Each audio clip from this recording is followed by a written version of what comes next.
What's up, y'all? You know what time it is? It's about to be that time.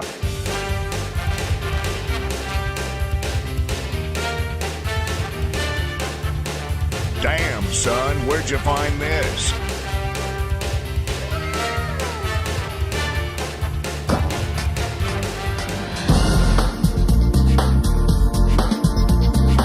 Actually, me and my two clones joined forces because it turns out I'm really an angel. Then the CIA, they make a clone, but this one's a bad clone because he's in cahoots with the devil. So then me and my clones go to fight the devil clone, but then it turns out that he's the real me and I'm the clone. And then there's some scene in the museum, and then me and the CIA devil clone go to the lab where they make the clones. Then this happens. Goo goo gaga. Goo gaga, mama, I'm a clone baby. Yeah. Savage. And we're back. One Piece 1072 is out. And what a way to continue kicking off 2023, but this particular chapter, with the implications, the shading, the story elements, the callbacks, the references. This is why I love One Piece. Chapters like this. Love this. Love this. We have a lot that we're going to get into, but first, a big channel update. Okay, for anybody that just watches the analysis videos and theory videos, nothing really is going to change for you. The analysis videos have been coming out generally on Mondays or Tuesdays, for the most part anyway. For anybody that comes to the live streams, they're no longer going to be on Fridays. We are going to be following the official viz on Sundays going forward. This is to adjust for a new work schedule, which is going to involve me working on Fridays. But it's also something that I've been meaning to do, and I've been talking with other creators about for a while. Everybody in the 1072 stream was pretty supportive and positive of it. Most people were saying that Sundays work better for them, so we'll probably be following Roger's base in that 12:15 slot that we normally do anyway. So thanks for that, guys. Thanks for the support at Reverie 11, which was, just this past weekend. And what a good time that was. We had almost every creator in the community, save a few, come through. We hit the world record for reveries, 12-hour reverie. Beat all of the other ones as far as time goes. And our boy Matt Owen stayed for 8 hours. True savage.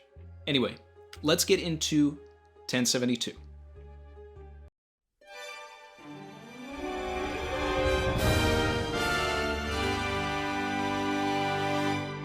So here on the channel, we've been talking about Stussy being sussy for a while, right? Stussy is sus. Stussy, as always, looking sussy.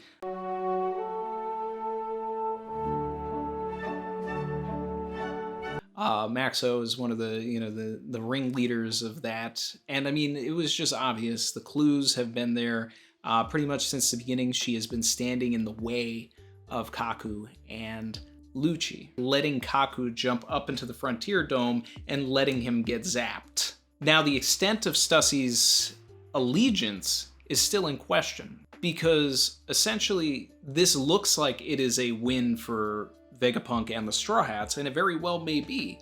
But this could also just be she is so gung-ho for the world government that she is upset with Lucci and Kaku not following the orders that were given to them to not engage an emperor. There's the possibility for that as well. But at the time, and I do like this development as well, it does seem like she is just helping Vegapunk and the Straw Hats. But that's also a potential subversion by Oda as well, where we think that this is the ally that Vegapunk was talking about, but that it actually isn't. I'm not entirely convinced that Stussy is the person that Vegapunk called. She could be, but for Stussy to be standing next to Lucci and then answer that phone call from Vegapunk, I don't necessarily know about that, okay? Stussy has been revealed to be the clone of Buckingham Stussy. Buckin is the official name for Bakin, the mother of Weevil. So what this implies is that not only was Bakin a member of Rox, which has been theorized forever, but also potentially a member of Mads. All of this implies that Buckin is such a weird thing to say. I'm just going to keep saying Bakin. Anyway, Bakin was essentially the first successful clone. So what this implies to me is that Stussy is the first clone that has a will of her own, right? Someone that can move around and basically do as she wishes, unlike the Seraphim that have, an authority chip. They have some semblance of free will, but not entirely. And that's what's also confirmed in this chapter by Shaka as well. Now, one of my favorite things about this is that if it is the case where Stussy is actually pro-Vegapunk and not just pro-government and mad at Lucci and Kaku for defying the government, then we have a situation where what I've been talking about for almost a year now with the Tamate Bako theory is that Stussy went to Whole Cake Island to get the contents of the Tamate box. Now, that was essentially for the world government, and she even says it's for the world government, which leans Stussy pro-government. But just a few chapters ago, we had Vegapunk see Luffy in his Nika form and say, is that the White Warrior of legend, right? Which means that Vegapunk has an interest in the Nika power. He read all of the books from Ohara. There must be some sort of mentioning of the sun god, okay? My theory has been that the Tamate pills that Hody took, that turned his hair white, that gave him red eyes, that turned him old when he abused the ability of it, all factors of the Gear 5th transformation are inside those pills. Now, the other thing that ties directly to that is the Sulong form, turning white, red eyes, fatigue when they leave that transformation, right? All of these things have to be connected. But why did Stussy want the pills? Was it for Vegapunk or was it for the government? Which one of them is trying to analyze and dissect the Nika ability? These are the things that we need to figure out. Stussy apparently has a succubus sort of vibe going on. Morrigan from Darkstalkers. She takes on Kaku, catches him slipping, right? We now have awakened Kaku, by the way, who also uses an attack called Giraffe Man Gyro. Thing I brought up during the stream is that giraffe in Japanese is kirin, right? So the L's and R's, they're interchangeable. So basically what Oda was doing was a pun on Mount Kilimanjaro, which is the highest mountain in Africa, and giraffes come from Africa. And Minority Hunter Zoro fans are once again in the mud. Savage. One of the most fun parts about the end of the chapter is that this isn't the first time that Stussy has drank giraffe. In her introduction in Whole Cake Island, Smoothie makes a giraffe smoothie for Stussy. Goda. If Stussy is truly a succubus, then it's very possible that her youthful appearance, despite being a clone, is actually from the blood that she takes from her victims, rejuvenating her. Anyway, Stussy can put people to sleep by sucking their blood. She wants to do this to Lucci. Will she? I don't know. Her wings look like Demonio Floor. Will we get any sort of correlation to this between Stussy and Robin?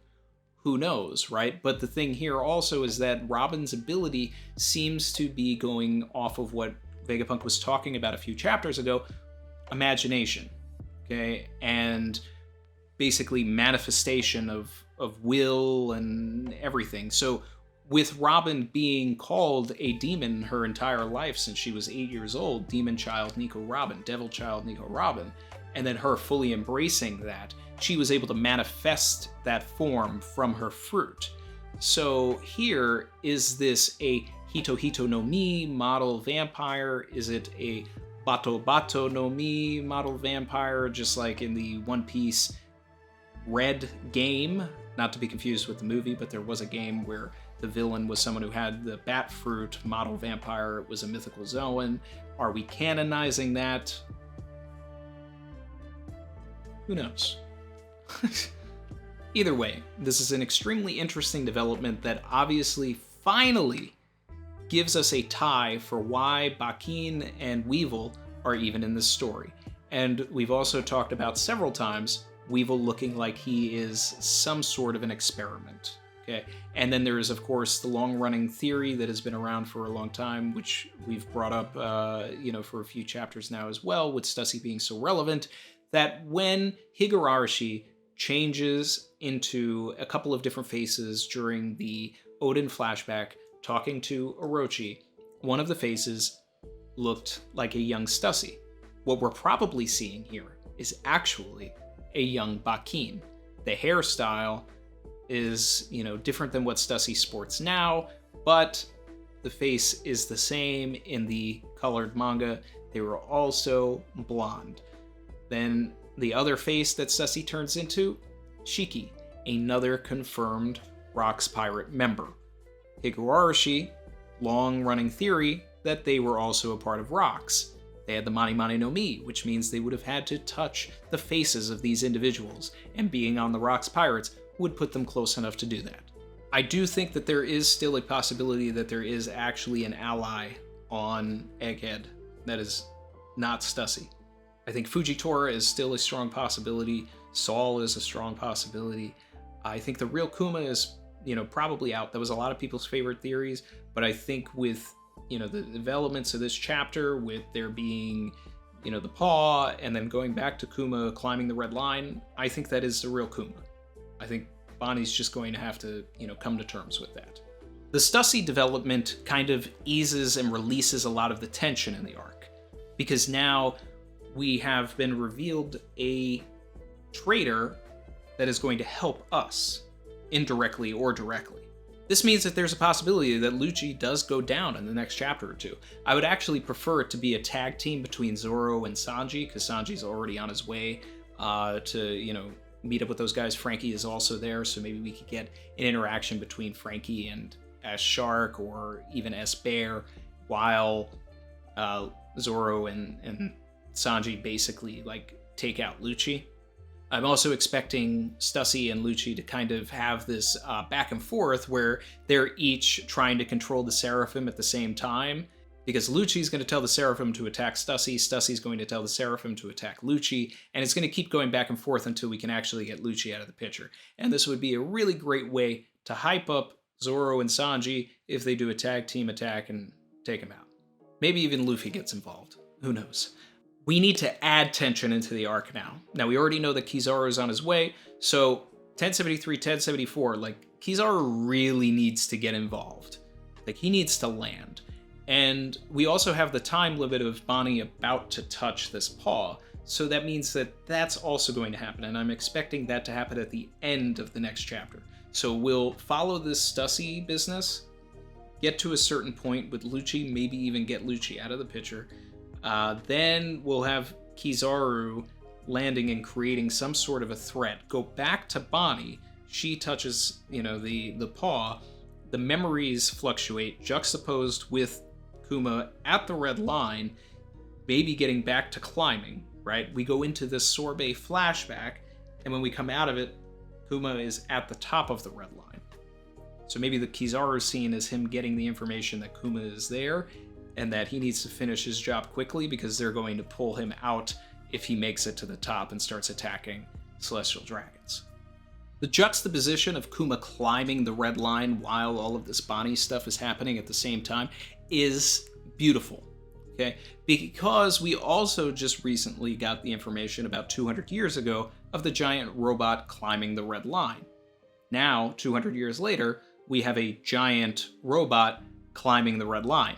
Kuma's a little bigger than most people, right? He's also a robot.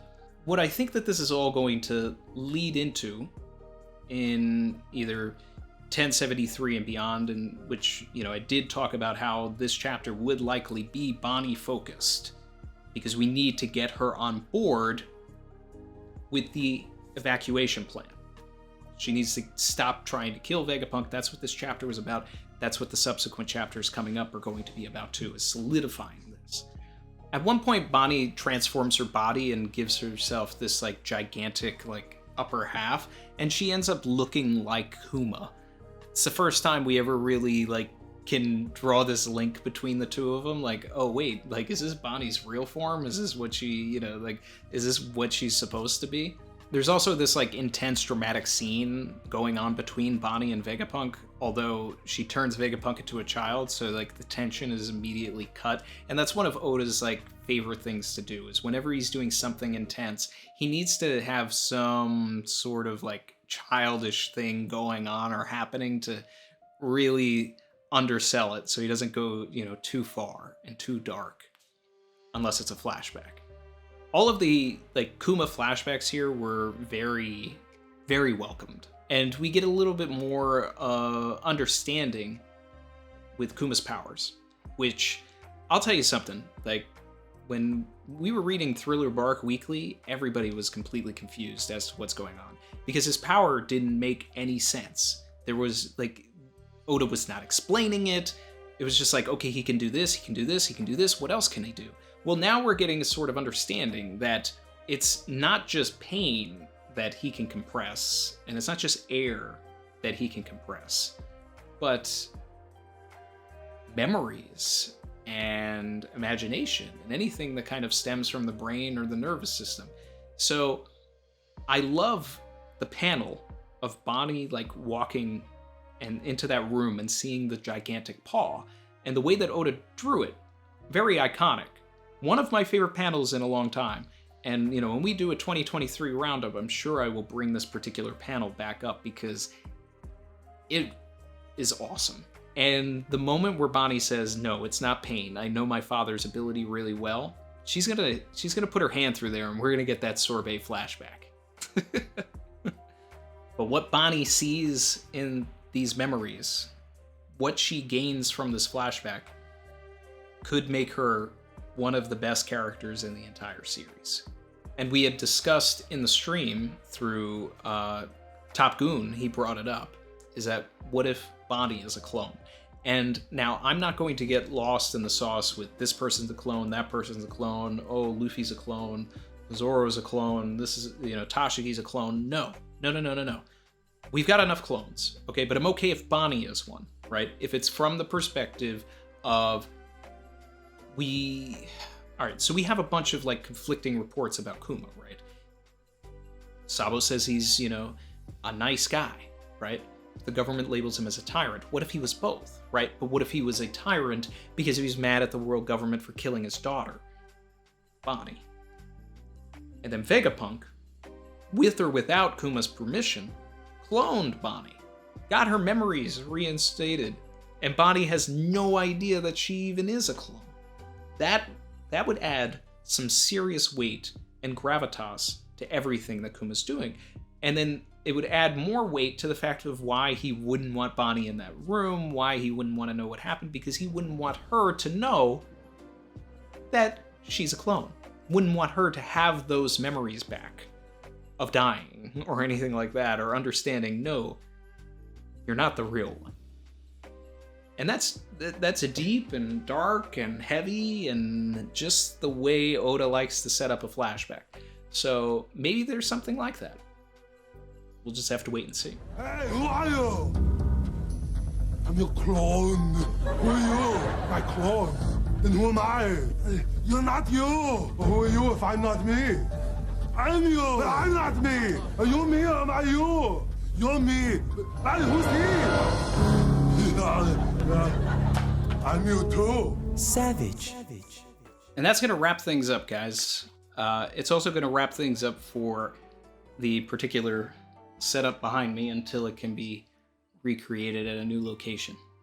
The next time that we do a video or anything like that, it's going to be a very, very pared down set behind me. Things will be different for a little bit, and then we'll get back to normal. I want to thank all of the members, all of the new members.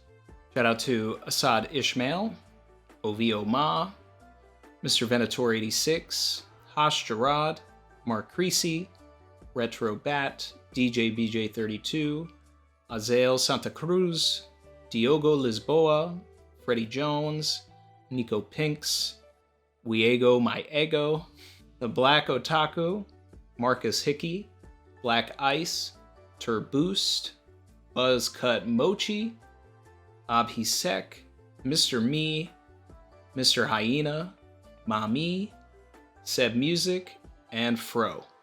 Thanks again, guys. I love our community. Shout out to everybody that watched or was there live during the Reverie. And I'll see you guys for 1073 real soon. All right? Later, guys.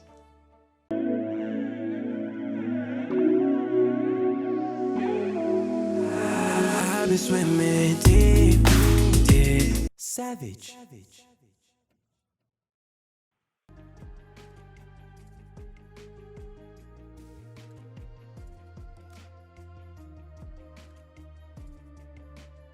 I am Shaka.